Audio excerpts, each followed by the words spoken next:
dengan NIM 2200500029. Saya akan membahas perusahaan Divi Streetwear.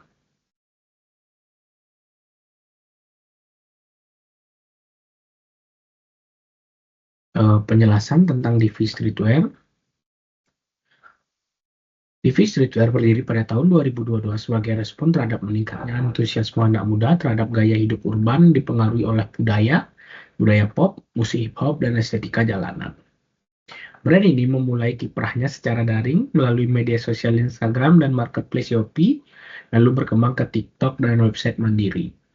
Filosofi utama dari Divi Streetwear adalah menjadi wadah ekspresi bagi generasi muda yang ingin tampil beda dan menyuarakan identitas melalui busana. Setiap koleksi yang diluncurkan memiliki tema tertentu yang berkaitan dengan isu sosial, budaya lokal, maupun kolaborasi kreatif bersama seniman muda. Lalu visi misi Divi Streetwear. Visinya yaitu menjadi simbol fashion urban Indonesia yang sangat merepresentasikan semangat kreatif, komunitas, dan kebebasan berekspresi. Lalu misinya yaitu menyediakan produk fashion streetwear dengan desain otentik dan kualitas terbaik. Lalu ada membangun ekosistem komunitas kreatif melalui kolaborasi dan keterlibatan digital. Lalu yang terakhir, misinya yaitu mengoptimalkan teknologi digital untuk mendukung pertumbuhan dan penjualan dan layanan pelanggan. Lalu nilai-nilai perusahaan Divi Streetwear, kreatif dan berani, menyampaikan pesan melalui desain yang berani dan out of the box. Lalu ada berbasis komunitas, membangun loyalitas bukan hanya dari pembeli tapi dari koneksi emosional. Lalu ada digital dan responsif, aktif di semua kanal digital dan cepat tanggap terhadap masukan pelanggan. Lalu ada inklusif dan otentik, tidak hanya menjual produk tetapi juga nilai dan cerita di baliknya. Lalu ada produk dan koleksi dari Divi Streetwear, yaitu kaos grafis edisi terbatas, lalu ada jaket dan hoodie dengan cutting oversize modern, lalu ada aksesoris seperti beanies, tote bag, dan gelang signature, lalu ada kolaborasi khusus, artis series atau kampus series, lalu ada setiap produk diluncurkan dalam jumlah terbatas menjaga eksklusivitas dan mendorong pembelian cepat, atau bisa disebut dengan FOMO marketing.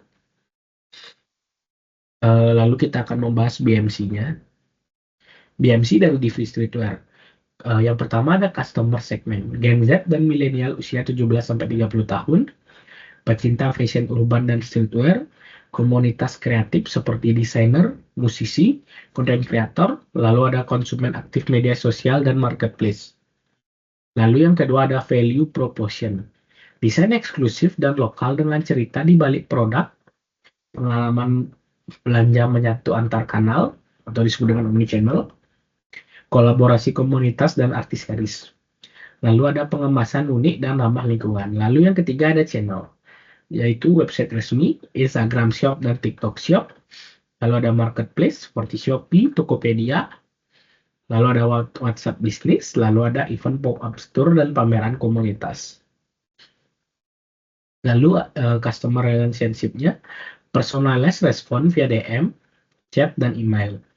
Lalu ada loyalty program dan sistem poin, live chat selama peluncuran koleksi, konten behind the scene, dan voting koleksi via polling. Lalu yang kelima ada revenue stream-nya, yaitu penjualan langsung produk fashion, lalu ada pre-order eksklusif kolaborasi, lalu ada penjualan terbatas atau limit drops. Lalu yang terakhir ada bundling produk dan upsell. Lalu key resource-nya, tim kreatif dan desainer, sistem e-commerce dan manajemen stok, mitra konveksi lokal, influencer dan komunitas pendukung. Lalu ada key activities-nya, yaitu riset dan desain produk, lalu ada produksi dan quality control, lalu ada strategi konten dan kampanye digital, lalu ada kolaborasi kreatif dan logistik. Lalu key partnership-nya, yaitu konveksi lokal dan vendor packaging.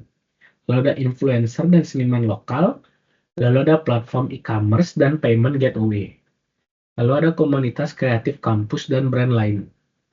Lalu ada cost strukturnya, yaitu biaya produksi dan material, Ada iklan digital seperti iklan di Meta Ads dan TikTok Ads, lalu ada gaji tim dan layanan logistik, lalu ada pengembangan platform dan CRM, Customer Relationship Management.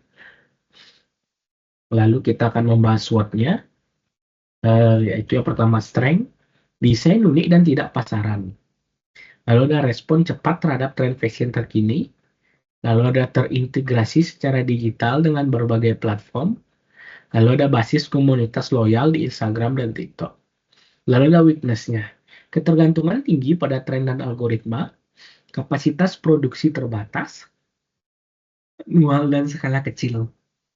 Lalu ada brand awareness-nya, masih lokal atau regional. Lalu pengalaman offline-nya masih terbatas.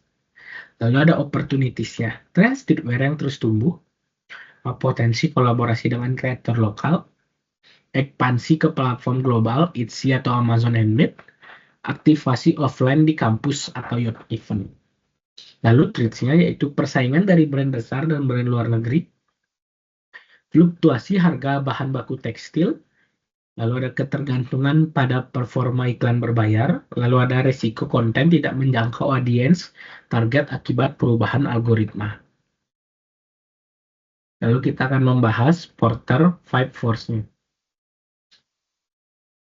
Porter 5 Force yang pertama, yaitu ancaman pendatang baru tinggi. Industri fashion, khususnya segmen streetwear, memiliki hambatan masuk barrier to entry yang relatif rendah.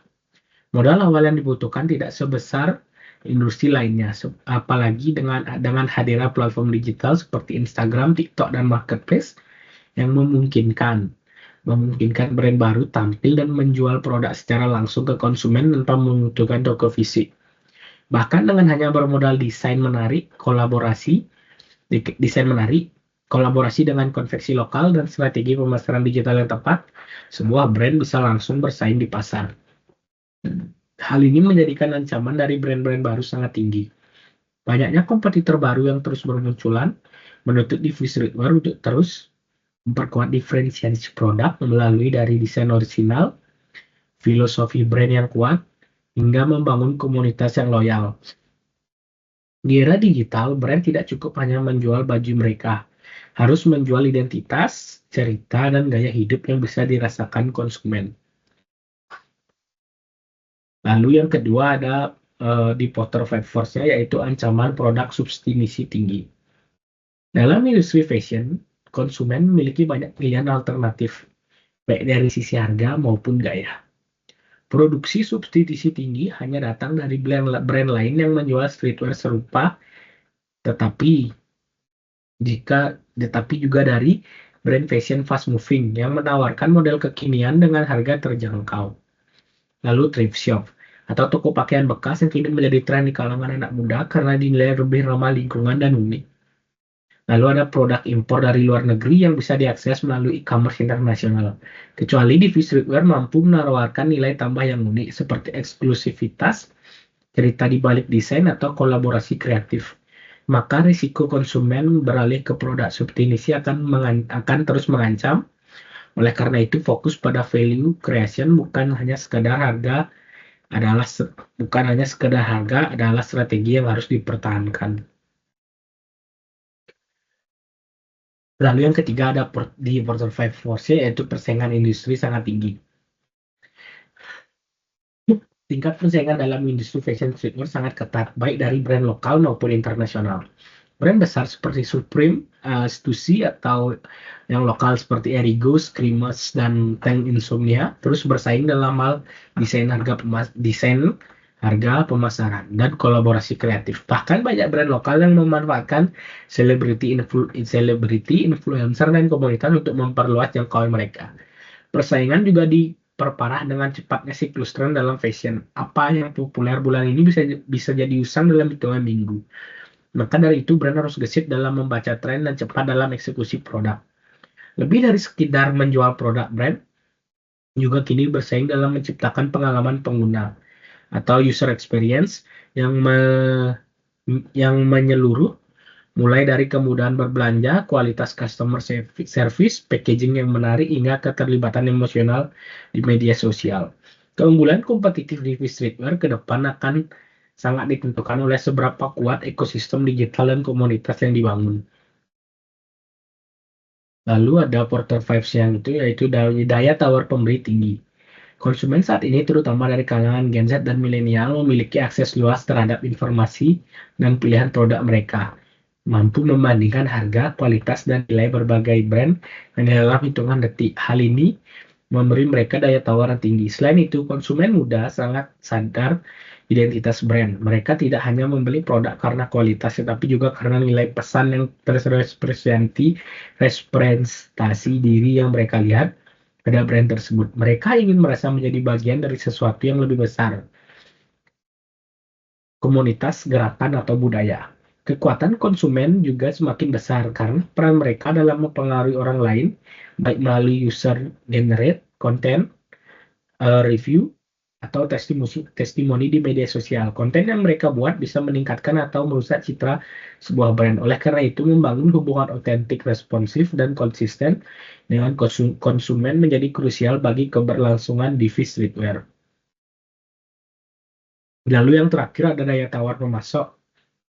Meski jumlah vendor pemasok bahan dan jasa produksi Indonesia cukup banyak, tidak semua mampu memenuhi standar kualitas atau kapasitas produksi yang konsisten atau kecepatan pengerjaan yang diinginkan oleh brand streetwear yang kompetitif. Keterlambatan produksi atau inkonsistensi kualitas dapat berdampak langsung ke kepuasan pelanggan dan reputasi brand. Namun demikian, karena vendor juga bersaing satu sama lain, divisi streetwear tetap memiliki posisi tawar dalam hal negosiasi harga dan skema kerjasama. Yang menjadi tantangan adalah mencari vendor yang tidak hanya mampu memenuhi kebutuhan teknis, tetapi juga memiliki visi kerja jangka panjang dan fleksibilitas produksi. Strategi yang dapat dilakukan adalah menjalin hubungan strategis jangka panjang dengan vendor pilihan, melakukan evaluasi berkala terhadap kualitas produksi, dan membina komunikasi yang baik agar proses produksi tetap efisien dan selaras dengan ritme bisnis streetwear yang cepat dan dinamis. Ya, sekian presentasi dari saya. Jika ada kesalahan kata, saya mohon maaf. Terima kasih.